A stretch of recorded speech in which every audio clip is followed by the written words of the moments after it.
kay 1 Corinto 16, 13 at 14. Kaya naabrihan naman nato ang naigsunan nato mga Biblia.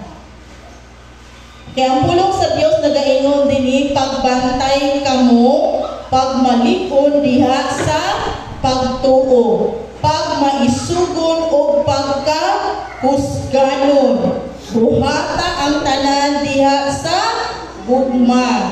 Sa to, magbantay, magmalig-on sa atong pagtuo, magmaisugon o pagka-mahusganon.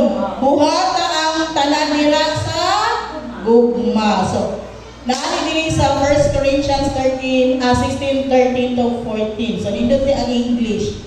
No, kay naka-specify din siya kay sa be watchful, pagbantay, no, magbantayon. Sunod, stand firm in faith, pagmalig-on diha sa pagtuo. Okay, next.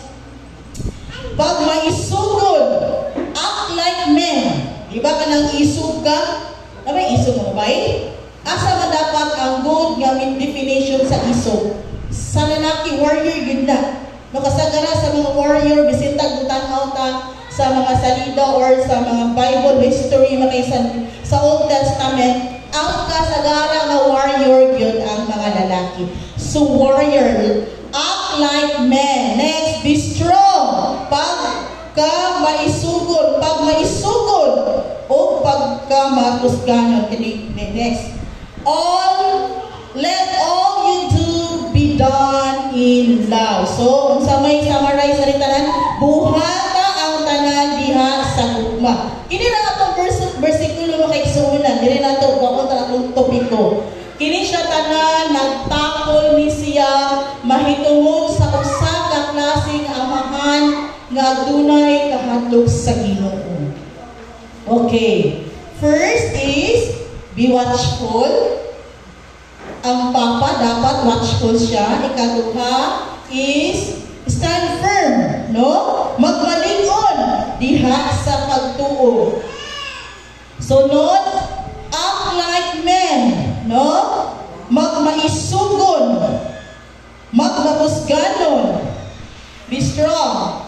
Then number 5 is let all that you do be done in love. So, 5 sa puntos makaigsuonan. So, mga karakteristik na siya sa usa ka lalaki nga amahan, bisan daw ganang dili pa ta karon mga papa, kay mohimo mo yung patang papa sa umaabot. No, dipindi sa kabubuon sa Ginoo. So, katulad mga simple kay sa katanan makaigsuonan sa 1 Corinthians 16:13 to 14, 5 ka punto, no? Nga lang kamatuod sa usa ka hiyas kinaiya sa usa ka tawo nga amahan nga adunay Dios sa iyang kinabuhi. Okay. The Bible is very diverse. So, ang Biblia makaisunan klase-klase ang iyang pag-define unsa day ng usa ka lalaki, ang pagka-fatherhood, ang pagka-masculinity, ganitang husgan, abilidad sa usa ka babae, sa usa ka lalaki, sa usa ka papa.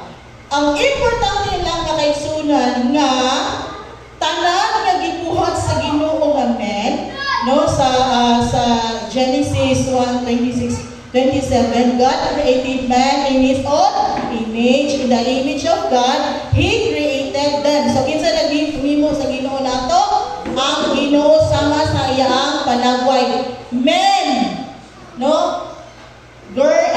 God created man in the image of God He created them. Male or female, He created them. So, lalaki o babae, gihimo sa Ginoo. So, kung babae ka, act like woman. No? Kung sa man ang attributes sa babae, buhata isip ko sa babae. Kung lalaki ka, ang gusto sa Ginoo is, muhimo ka sa mga buhat sa isip babae. No? Kaya ang atong kalibutan makaigsuonan, di ba? Nakapanatang gitagalatang mga precautions sa umaabot ng panahunan, mudagsa ang pagkatakutan. Unya usa ni ang gender preferences. Na gusto ang lalaki, maimog siya lalaki. Ang babae, mahilog man din siya babae. No, kay sila pa, bastoryahon ka silang nagsunan, dili yun malikayan ang ilang pagbati, usapon man yun. No, dili man din sila maimog o opposite nga sex niya.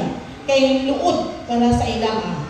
Ano man, they are blinded makaigsuunan sa demonic forces. Dili na siya struggle makaigsuunan. No, kay iya naman ang perminti nga ginabuhat. O ang gobyerno, hindi siya ha, ning uyon. O, magbantay tayong suon. So kung natay makita nga mga ito, mga murag silingan, nga murag nila binabayi, nga lalaki, dili kita maingon nga, uy, learning langga, ngayon ikaw magbinayo. Dili gina po sila itagaan mo mga ano kay suunan. Kaya ano, ang kalibutan na karon kay suunan na sila ihimo nga mga degree internationally the LGBT nga kanang group makaigsuonan nga tagaan sila og pabor sa balaod nga himuan sila pagalingon nilang CR pwede na sila magminyo nga unsay gusto nila makaigsuonan. And the US makaigsuonan, ang USA karon makaigsuonan under sa buwan ni Presidente Biden karon. Pagkatao sa bata mga igsuonan, misang siyang pag-eskwela, mupin up siya'y paguton. Kung lalaki o babae or atong others, ang sex ang gamiton. Ang ginikanan, dili pwede magbuot, kaya pwede ka makasunod. Salamat sa Ginoo sa Pilipinas, kay Christian nation ta. No? We are under the colonization of Spaniards in 300 years makaigsuonan. So naano sa contribute na himo sa mahatag sa tuwa no kanang pagbato ka hadlok sa Ginoo. Okay, so act like men. Kung lalaki ka, lalaki gid ka, no? Okay. Ang gusto sa Ginoo makaigsuonan nga sa matag adlaw no kanato mga papa no pagtagtikaw nato sa atong mga kinabuhi atong i-execute ang purpose sa Ginoo. No, nga unsay purpose sa Ginoo nga anong nakaila ka sa Dios, nga anong gibuhat ka sa Ginoo, nga anong na kay pamilya, imo na siyang i-execute nga kay sunan.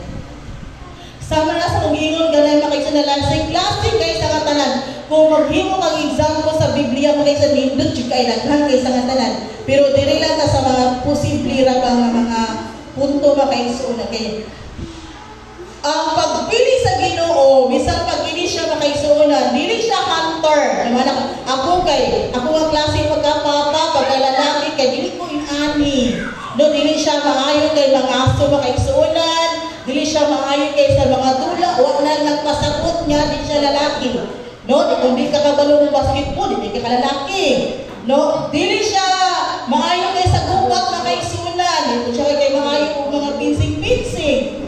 No, dili kay siya maayo magmalabay-labay mga bato. No, kaya target-targeton makaigsuonan. Which in fact, makonsider siya nga mama's boy sa Biblia. Ang iyang kinabuhi makaigsuonan, perminti lang na sa balay, mas ginahan sa balay. Di ba yung gawin kay murag lalaki, babae, no? Dahil ginahan siya magluto. No? Pero lalaki siya o gigamit siya sa Ginoo. O isa siya consider nga greatest heroes of faith in the Bible. Kini siya makaigsuonan si Jacob.